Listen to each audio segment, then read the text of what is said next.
Hey, everyone, it's Department 3C here, your go-to empowerment coaching and content creation program. Today, we're diving into a topic that's close to everyone's wallet: how to make the most out of sales and clearance events. Let's get into it.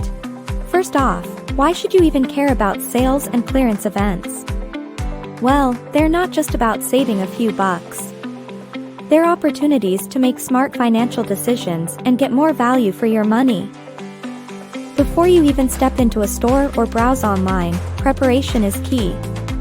Make a list, set a budget, and do your research. Know what you're looking for and how much you're willing to spend. Alright, folks, that's a wrap for today. If you found this video helpful, please give it a thumbs up, and don't forget to subscribe for more empowerment and financial tips. Until next time, these are the folks over at Department 3C signing off.